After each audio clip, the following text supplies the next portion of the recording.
meant to be a fully conscious being, a physical angel, an incredible being of light, and that's where we're going, and that every so often, like you just said, we get these little glimpses of this massive other reality that allows us to get a better understanding of where we're going so that we don't feel panicked about it.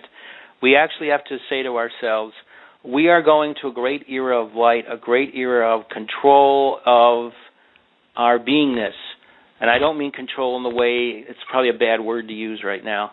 I would say more a better acknowledgement of who we are, and that we learn to acknowledge that and accept it. It's about acceptance, it's about divine service, etc. So that's where we're going. And what you're working on and what you're understanding is exactly what we're doing. All of us are getting little glimpses of this, some of us more than others.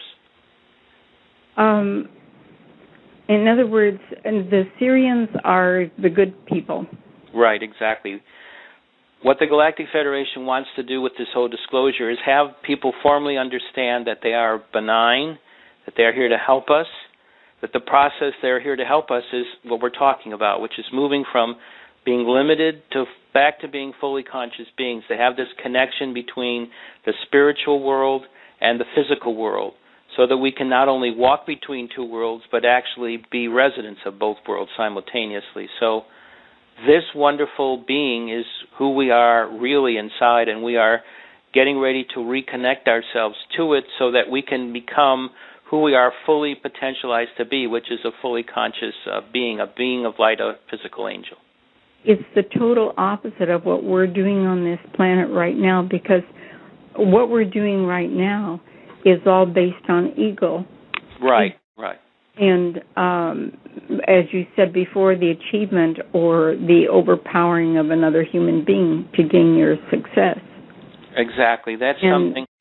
When I was a little kid, and the first things they told me was they consider our society right now to be upside down and backwards. So they understand that our society was set up in a certain dark mode, and that this mode has to be changed as we become more conscious to be more like the world that they know and understand, because the world of light is the world where we normally travel in and we normally feel at one in, and that's where we're returning.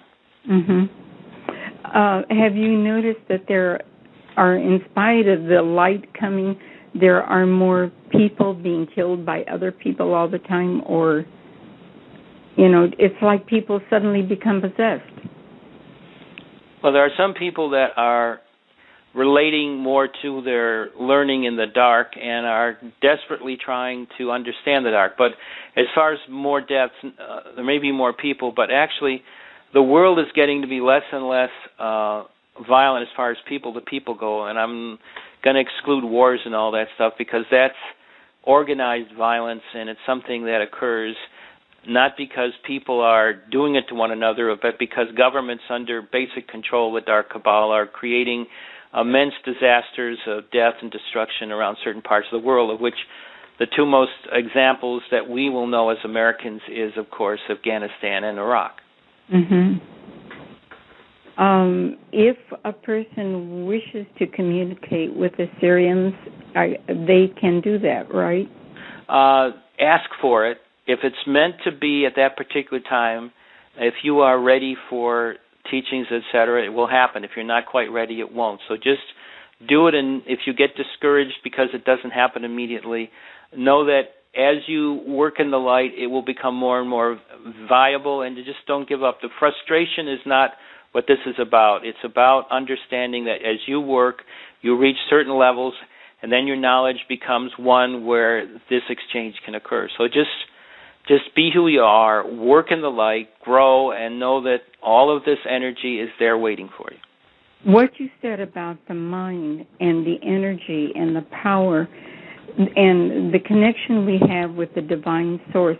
In other words, if people realized what they really were and what they were spiritually made up of, they could cure anything physically or mentally or anything that came about, or they could manifest it.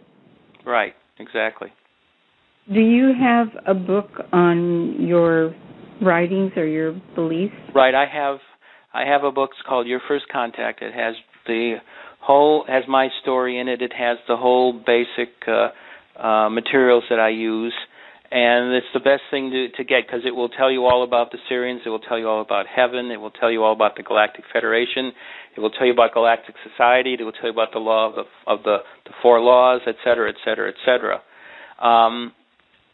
What you need to do to get that is just go to our website, which is www.paoweb.com, and just look for the books and just order them. Just where it says consciousness products, just go down there, consciousness tools, and just click on that and just find it and just order it. All right. Well, okay. I so appreciate very much talking with you. Thank you for calling. Thank you. Thanks, Judith. I always appreciate your calls.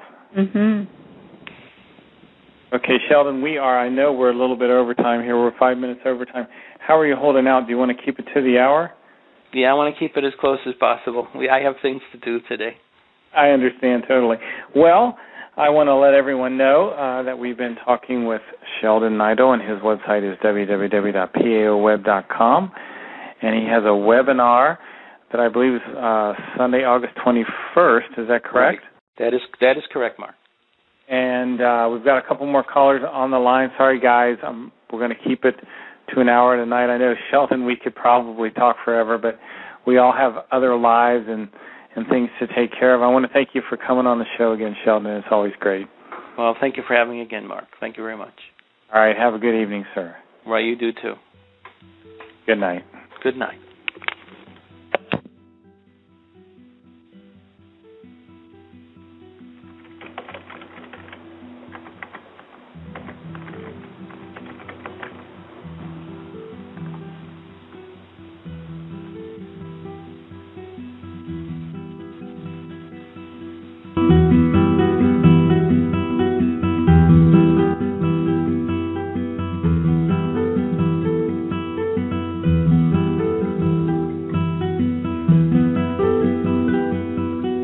Thank you.